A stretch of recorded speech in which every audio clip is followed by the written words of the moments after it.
Hey guys, it's Aman And Christina from from Our Our Rich Rich Journey. Journey. On today's video, we want to talk about the things that we did not know about building wealth and investing in the stock market. You see, Christina and I, despite not knowing these things, were able to achieve financial independence and retire early with a stock portfolio of over $2 million. We have bought more than 6 homes, and we live here in Portugal and own 2 homes free and clear. And we were able to do this by overcoming the things that we did not know that we were going to talk about in this video. It is so important that you watch this video all the way through because I am sure some of these things are going to resonate with you. We were in the same position that so many people are out there in right now. We didn't have the knowledge, but once we gained that knowledge, it was so powerful. It allowed us to achieve financial independence, and it is going to allow us to build wealth for generations to come. So one quick thing before we get started, if you guys have not subscribed to our channel, please subscribe to our channel. We know that there are a lot of you that watch all our videos, but you haven't subscribed yet. So please subscribe to our channel, follow us on Instagram, and also check out our blog at ourrichjourney.com. So without further ado, let's get into the things that we did not know. The first thing is that we did not know the importance of financial literacy. And when we talk about this, we are going to talk about this from a completely different perspective. You see, when people think about financial literacy, they're thinking about understanding debt, understanding credit, all of these things that are basics. Now, all of these things are great because they form the foundation of your financial literacy knowledge. But we believe that you should be going a step further every single day. And this is important because financial literacy can be the difference between identifying an opportunity or missing out on it completely.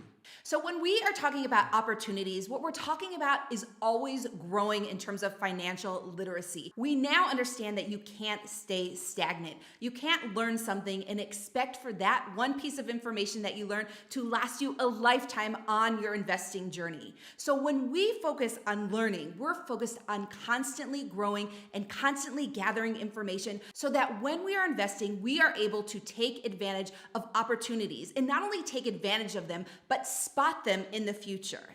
The next thing we didn't know is that it is never too early and it is never too late to start investing in the stock market. And I'll start with the first piece, being too early.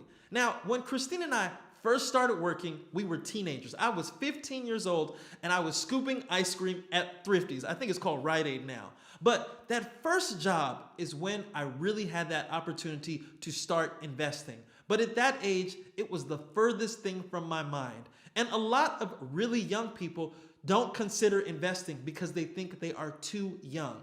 If you know our daughters, you know that they have already been investing in the stock market through their custodial accounts. So this is a piece of knowledge that we need to spread to the youngest generation, is that you can start investing right now from day one, from the day you are born. Now let's talk about the other end of the spectrum where it's our opinion that it's never too late to begin investing. And we hear this a lot from people that follow us. They say, I feel like it's too late. I'm in my 40s, 50s, 60s, 70s, and I'm just beginning investing. Well, like we said, we started our investment journey in our 30s, and we achieved financial independence before we reached the age of 40. So let's say someone is 50 years old and they have the same time frame, the same type of investments as us, and they are able to retire at 60. That means they have maybe potentially 40 more years of their life to live in retirement. And the same applies for someone that's 60 and has an investment journey of another 10 years, or someone that's 70 and invests for 10 years and reaches financial independence. They still have many more years to enjoy that retirement. And there's another benefit to gaining financial independence later in life that not enough people are talking about. You see, when you reach the later stages in your life, it is so important to have your finances together. It means that you are not a burden on maybe your children or your grandchildren, and instead you can leave them something instead of taking something from them. This is so important to think about because your finances later on in life don't just affect you, but they can also impact your loved ones. The next thing that we didn't understand was how easy and accessible it is to invest in the stock market. Now, Aman and I did not come from families with money, and we really didn't understand the concept of investing in the stock market at all. We always had this vision that if you were investing in the stock market is because you were a really brilliant type of person or you had tons of money to invest, like you were already a millionaire. We didn't understand that you could actually start off small. You could start by investing in the stock market and become a millionaire just by investing in the stock market. And so we were so fortunate to realize that investing in the stock market to build wealth is not just for the rich. You can start with nothing and begin the process of building wealth. You see, when you're learning to invest in the stock market, just the process puts you in a better position to understand how money can be made and how money can work for you.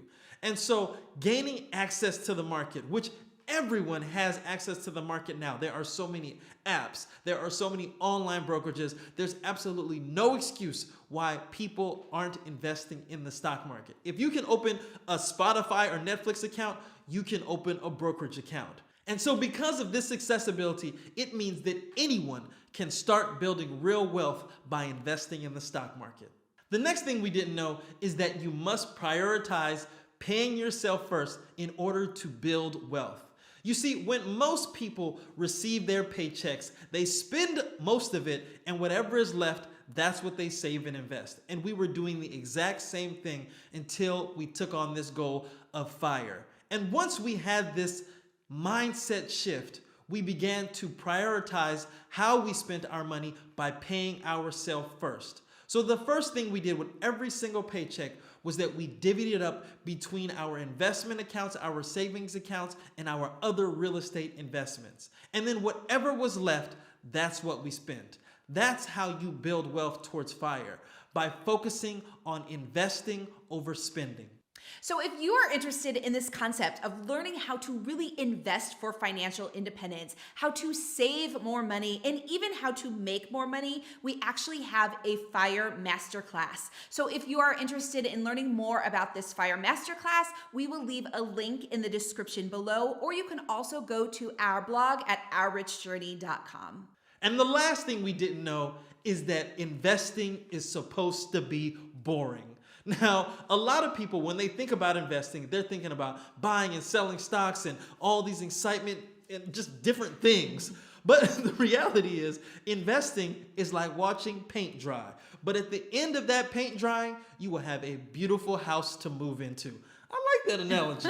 But you know, for a lot of people, they want to see excitement when they're investing. But when you are consistent, when you are boring with your investments actually grow more efficiently.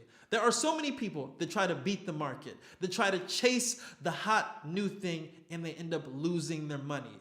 But the people like us that do the same thing day in and day out, you will reach your ultimate goal because of that consistency.